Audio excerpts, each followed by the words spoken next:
మహా సంతోషకరమైన సువర్తమానము నేను మీకు తెలియజేయుచున్నాను. దావీదు పట్టణమందు నేడు రక్షకుడు మీ కొరకు పుట్టి ఉన్నాడు. ఆయన ప్రభు అయిన క్రీస్తు. ప్రియమైన దేవుని బిడ్డలారా, ఈయన ఎవరి కొరకు పుట్టాడంటే ఈ రక్షకుడు ఆయన అంటే ఈ లోకంలో తెలియని వారి గురించి, ఆ రక్షణ గురించి తెలియని వారి గురించి, ఈ లోకంలో భయపడుతున్న వారి గురించి ఆయన చెప్తున్నాడు. భయపడుకుడి, ఇదిగో ప్రజలందరికీ కలుగుబోవు మహా సంతోషకరమైన శుభవర్తమానము మీకు తెలియచేయుచున్నాను. దేవుడు పుట్టాడంటే మనకి సువార్త ఆ దినమే దేవుడి భూమి మీదకి వచ్చిన వెంటనే భయపడే మన జీవితాల్లో, వెనుకాడే మన జీవితాల్లో దేవుడు సువర్తమానము బోధించడానికి, మనము సంతోష పెడతానికి ప్రభువైన యేసుక్రీస్తు తను ఉన్న స్థాయిని దిగి మన దగ్గరికి వచ్చాడు. ఎలా వచ్చారో తెలుసా? ఒక దేవుడుగా కాకుండా మనిషి రూపంలో మన దగ్గరికి వచ్చాడు. ఆయన రాగానే మనకేమి కలిగిందంటే రక్షణ కలిగింది. దావీదు పట్టణమందు నేడు రక్షణ మీ కొరకు పుట్టి ఉన్నది. యేసు ప్రభు పుట్టాడంటే రక్షణ పుట్టి ఉన్నది.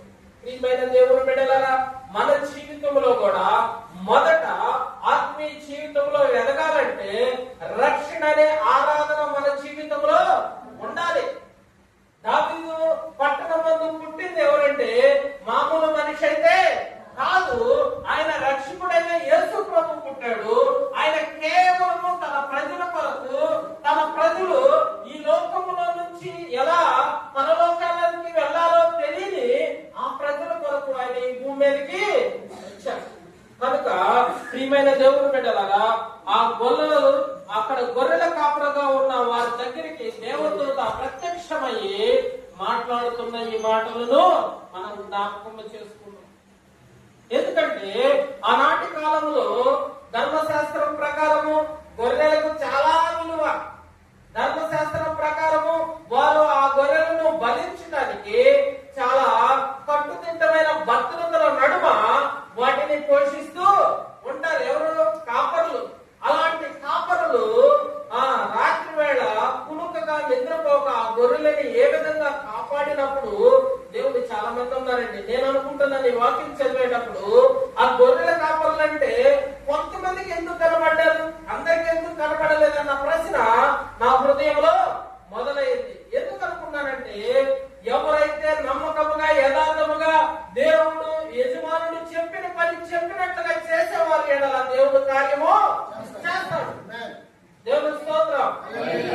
ఎందుకంటే ఆ గొర్రెలను కాసేవారు నమ్మకంగా యథార్థముగా ఉన్నారు కాబట్టి ఎంతమంది ఉన్నా కానీ కొంతమందిని దేవదూత ద్వారా పరిచయం అయ్యి దావీదు పట్టణమందు మీకు నేడు రక్షణ పుట్టి ఉన్నది, మీకు సమాధానం కలుగునట్లు మీకు శుభవర్తమానము తెలియజేస్తున్నాను. కనుక ప్రియమైన దేవుడు బిడ్డలారా, మనకు తెలిసిన ఈ రక్షణ, మనకు తెలిసిన ఈ సువర్తమానం, మనకు తెలిసిన ఈ రక్షణను మనం ఈ లోకంలో ప్రచురించాలి. అక్కడ గొర్రెలు కాపురలు అయితే దేవదూత చెప్పినట్లుగా ఆ నింగిలో వెలిసిన ఆ నక్షత్రాలు చూశారు, ఆ మార్గమున నడిచారు, ఆ పశువుల పాకల దగ్గరికి వెళ్ళి దేవుడు చూశారు.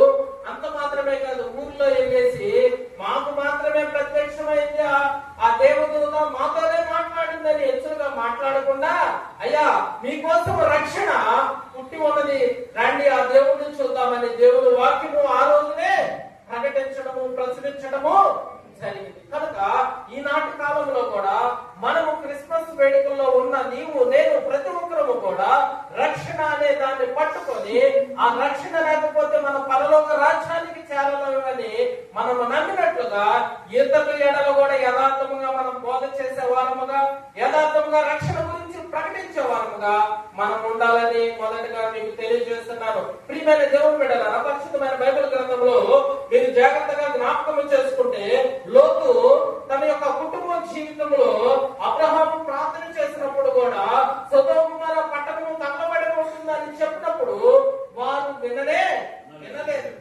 వారి కుటుంబంలో ఒక్క తన భార్య మాత్రమే వెనక్కి తిరిగి చూడగా స్తంభముగా మారిపోయింది. ఆనాటి కాలంలో కూడా, ఆది కాండంలో నోవహు దినములో కూడా రక్షణ కావాలి, మీ కొరకు ఒక ఓడను సిద్ధం చేస్తుంటే ఎవరు వినిపించుకోలేదు. ఆ ఊడలో ఎవరైతే ప్రవేశించారో, ఆ రక్షణ అనే ఊడలోకి ఎవరైతే వెళ్ళారో వారు మాత్రమే బ్రతికే. అలానే మన జీవితంలో కూడా రక్షణ అనే మన జీవితంలో, ఆత్మీయ జీవితంలో మనం బలంగా, స్థిరంగా, నమ్మకంగా, యథార్థంగా ఉండగలిగితే మనము నిజమైన క్రిస్మస్ చేసినట్టు. మనం అలా లేకుండా కేకులు, స్వీట్లు అన్ని పెట్టుకున్నామంటే అవి అసలు దేవుని దృష్టిలోనే లేవు. దేవుడు అడుగుతున్నాడు, విరిగి నలిగిన మనసు కలిగిన వారు దేవుడికి ఇష్టమైన మనుషులుగా ఉన్నారు. అలాంటి మనస్తత్వము మనము కలిగి ఉండాలి. ఇది మొదటి ఆరాధన. రెండవ ఆరాధన దైవికమైన ఆరాధన. లోకాసు వార్త 2వ అధ్యాయము 14వ వచనము ఒక్కసారి జ్ఞాపకం వచ్చేది. సర్వోన్నతమైన స్థలములలో దేవునికి మహిమయు ఆయన ఇష్టమైన మనుషులకు భూమి మీద సమాధానము కలుగును గాక అని దేవునికి స్తోత్రము చెల్లించాలి. చూడండి దేవుని బిడ్డగా, రెండవ మాటగా దైవికమైన ఆరాధన. మొదట రక్షణ ఆరాధన, రెండవ మాట దైవికమైన ఆరాధన. మనము ప్రతి విషయంలో, మేలైనా కీడైనా, వ్యాధైనా బాధైనా, ఏ పరిస్థితులైనా కానీ మనము ఎప్పుడు మన జీవితంలో దేవుడు మనకి భూమి మీదకి కేవలము సమాధానము కలుగు చేయడానికి ఆయన మనకి వచ్చాడు. మన జీవితంలో రక్షణ లేదు, భయపడుతున్న జీవితంలో రక్షణ ఉండడానికి వచ్చాడు. ఇప్పుడైతే ఆయన సర్వోన్నతమైన స్థలంలో నుంచి దేవునికి మహిమ కలుగుతున్నట్లుగా ఇష్టమైన మనుషులకి భూమి మీద సమాధానం కలుగుతుంది. ప్రియమైన దేవుడు బిడ్డ, సమాధానం ఇచ్చిన దేవుడిని దైవికమైన ఆరాధన మనము అట్టి ఆరాధన కలిగి మనము జీవిస్తే మన జీవితంలో మనము ఎప్పుడైనా కానీ దేవుని రాజ్యంలో వారసులు. ఆయన ఎందుకంటే ఆయన వచ్చింది ఎక్కడి నుంచి అంటే సర్వోన్నతమైన స్థలములో నుంచి వచ్చి పశువుల పాకలో మన కోసం జన్మించి ఎంత తగ్గింపండి. అయ్యారు వచ్చారు, పక్క జరగండి అన్నా కానీ ఎవరు సిద్ధి లేని సేవకులు, సంఘస్థులు, దేవుని బిడ్డలు అనేక మంది ఉన్నారు. కానీ దేవుడు మాత్రము తాను తగ్గించుకొని పశువుల పాకలో కప్పు కొట్టే ఆ పాకలో పశువులు పేడ పాస్ లేకపోతే యూరిన్ పాస్ చేయడమే కాకుండా కుడికి తొట్టులో మన కోసము దీనుడుగా వచ్చాడు.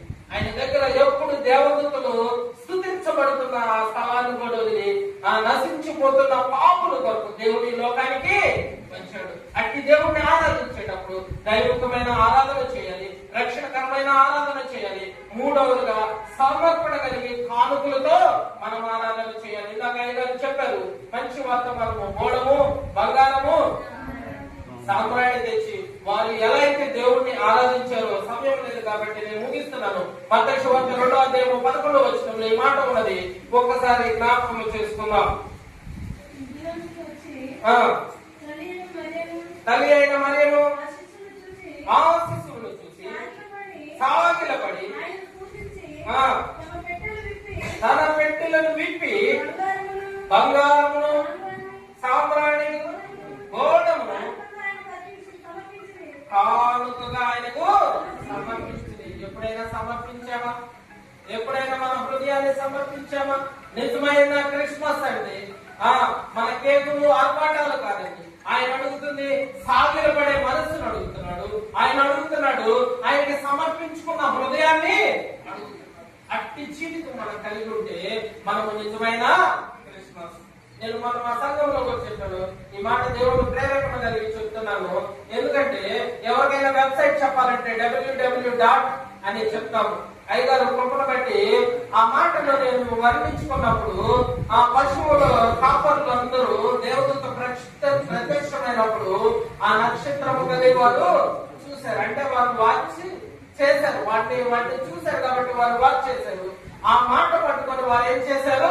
నడిచారు, అంటే వాక్ చేశారు. అంత మాత్రమే కాదు, వాక్ చేసి దేవుని దగ్గరికి వెళ్ళిన తర్వాత వారు వర్షిప్. అంటే మన జీవితంలో 3 ఖచ్చితంగా ఉండాలి. ట్రిపుల్ అంటే www. అంటాం చూడండి. మన ఆత్మీయ జీవితంలో కూడా ఇలాంటి 3 అంశాలు మన హృదయంలో ఉంచారు. దేవుడు వాక్యములో చూడాలి, వాక్యానుసారంగా